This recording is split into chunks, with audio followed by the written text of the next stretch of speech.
जो हम कहते हैं धर्म का उत्थान हो और अधर्म का नाश हो, उसके बाद हम कहते हैं कि इस्लामिक धर्म है, तो सबसे बड़ा तो अपने दिमाग से ये पर्दा हटा दीजिए कि इस्लाम कोई धर्म है।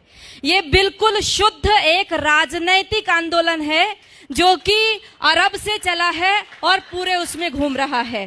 वो राजनीतिक सत्ता को प्राप्त करने के लिए कुछ भी कर सकते हैं।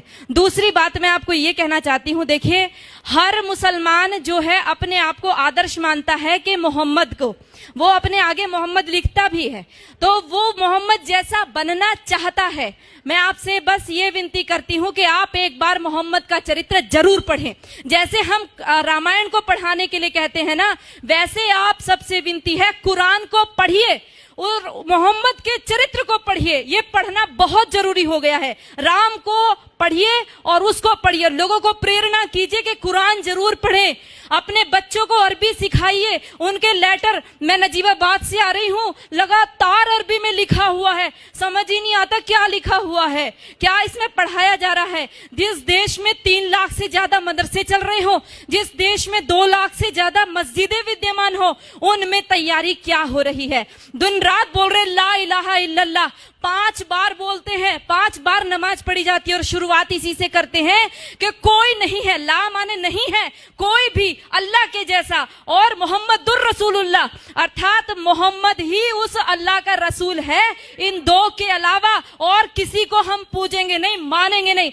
अब ये बता दो, जिस व्यक्ति को 5 बार लगातार यही बताया जा रहा हो, दिन में 5 बार जब बताया जाता हो, तो उसकी मेंटलिटी क्या बनेगी। वो सीधे आपके ऊपर तलवार लेकर के खड़ा होगा। और ये केवल, ये तो अजान है, नमाज अलग होती है, ये अजान है। आओ आओ, अपनी नींद को छोड़ करके आओ, बैठो यहाँ। उसके बाद एक मौलवी बोलता है, एक मौलवी के इशारे पर सब झुकते हैं, खड़े होते हैं। उसके बाद वो वहां पर आयतों का पाठ होता है, और आयतें हम क्या समझते हैं, जैसे हम मंदिर में घंटा बजाए आते हैं, वैसे उनकी नमाजें चल रही हैं। बिल्कुल गलत सोच है। वो नमाज इसीलिए पढ़ रहा है कि हमारा विनाश करना है।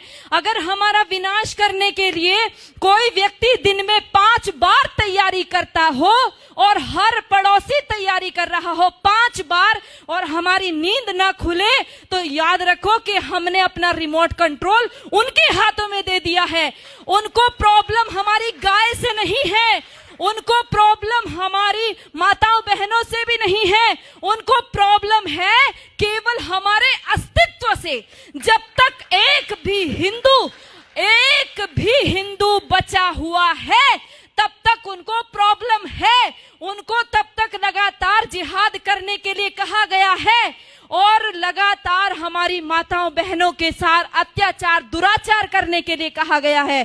कोई पढ़ करके तो देखे उनके, वो रोजा किस लिए रखते हैं, कोई पढ़े रोजा किस लिए रखा जाता है। रोजा कोई नवरात्रों जैसा व्रत नहीं है, कोई नवरात्रों जैसा व्रत नहीं। आज हम रोजे को नवरात्रे के साथ जोड़ रहे हैं। हम नवरात्रों में अपनी माँ दुर्गा की कल्पना करते हैं, उसको जीवन में उतारने की कोशिश करते हैं। जितनी मोहम्मद ने लड़ाई लड़ी थी, सारी रोजे के टाइम में लड़ी थी, और सारी की सारी तैयारी करने के रोजा इसलिए रखा जाता है कि आप लड़ाई लड़ोगे, जंग लड़ोगे तो भूखा रहना पड़ेगा। अब उस भूख प्यास को आप कैसे सहन करोगे। आप रोजे का असली शब्द ढूंढ करके लाइए। उनके अरबी कोश में सोम शब्द है, जिसका अर्थ है घोड़ों को भी हफाना, अर्थात घोड़े भी तैयार करना और खुद अपने शरीर को मजबूत करना। अगर उस रोजे की इफ्तार पार्टी में सारे के सारे हिंदू जाकर के बैठते हैं, आश्चर्य होता है जब लखनऊ के मंदिर के मठाधीश भी जाकर के रोजे की इफ्तार पार्टी मंदिर के अंदर कराते हैं, और हम सब लोग केवल फेसबुक पे 1-2 गुस्सा निकाल करके रह जाते हैं। मैं आप सबसे विनती करना चाहती हूँ, याद रखो इनके 5 स्तंभ, जिसमें कहा तौहीद, एक ही ईश्वर है, एक अल्लाह है, उसके अलावा हम किसी को मानते ही नहीं है। हम कहते सर्वधर्म संभाव। अरे लानत है हमारे ऊपर, 1400 साल से जिन लोगों ने केवल कत्लेआम मचाया हो, आज भी हम उनको धार्मिक कह रहे हैं। वो अल्लाह के अलावा और किसी को स्वीकार नहीं करेंगे। वो हर स्तर पर करेंगे, वो दाढ़ी रख करके भी करेंगे, वो पैंट शर्ट पहन के करेंगे, वो अरबी बोल करके करेंगे, वो हिंदी बोलेंगे, वो इंग्लिश बोलेंगे। लक्ष्य केवल एक उनका स्पष्ट है, वो है जब तक एक भी काफिर जिंदा है अल्लाह का काम रुकेगा नहीं। और जो लोग कहते हैं, जिन्होंने बोला रघुपति राघव राजा राम पतित पावन सीताराम, और अगली पंक्ति जोड़ दी ईश्वर अल्लाह तेरो नाम, लानत है हमारे ऊपर। हमने कभी पढ़ करके नहीं देखा अल्लाह कहते किसको है। हमने ईश्वर के बराबर अल्लाह को रख दिया। अरे हमारा ईश्वर दयालु है, कृपा करता है, परंतु अल्लाह का आदेश है। कहां पढ़ोगे?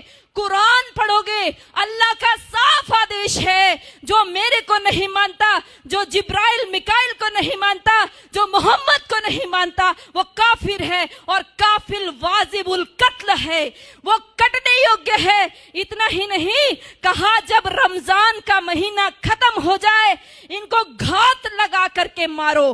पढ़ो सूरा तौबा, पढ़ो सूरा अल बकरा, सारी की सारी कुरान की सारी ये आयतें पढ़ करके देखो, आपको साफ स्पष्ट पता चल जाएगा।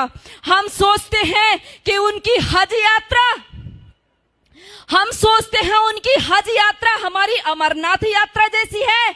अरे पढ़ो भाइयों, यदि उनकी हज यात्रा हमारी अमरनाथ जैसी होती तो वहां पर सब लोग जा सकते थे, केवल मुसलमान ही क्यों जाते हैं?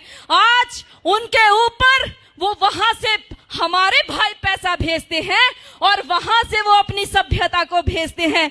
उनको कोई एम्बेसी में राजदूत भेजने की आवश्यकता नहीं है कि भारत में आप हमारे अरबी कल्चर का प्रचार कीजिए।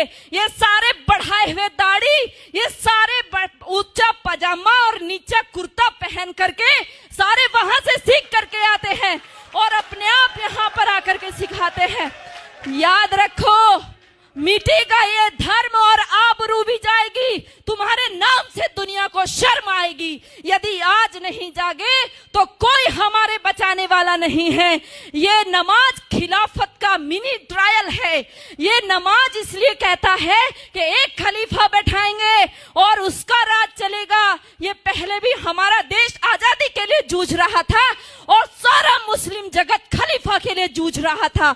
इतिहास पढ़ करके देखो, मालाबार में जो युद्ध हुआ, हमारे लोग जो मारे गए वहां की महिलाओं के साथ, क्योंकि खिलाफत आंदोलन फेल हो गया।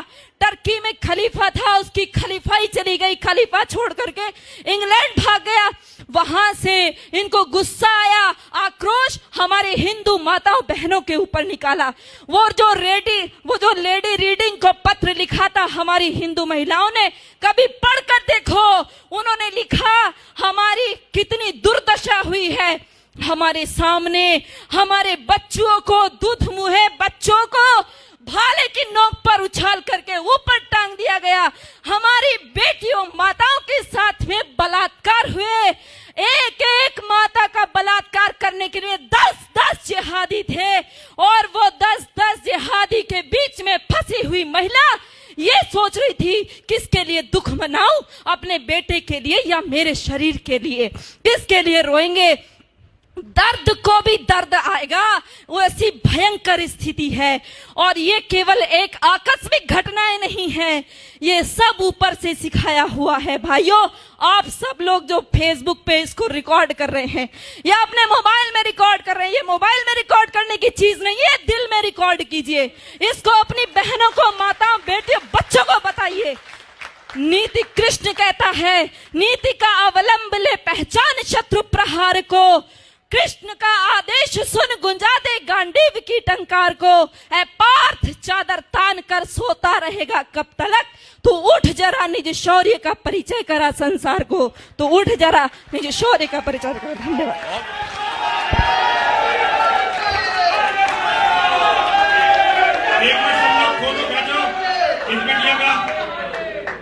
बेटा, ये हमारी माला जो है ये पूरी सोने की नहीं है।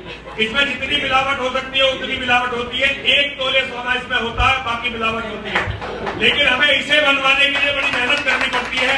और यतीमा चेतनानंद सरस्वती जो तुम्हें अपने हाथ से इसे दे रही है ना, तुम जैसी बेटी जिस माँ ने पैदा की है ये उसका सौभाग्य है। पिता ने तुम्हें जन्म दिया है ये उसका सौभाग्य है। तुम्हारे जैसी बेटी होना ये किसी भी व्यक्ति के लिए इससे बड़ा सौभाग्य नहीं हो सकता।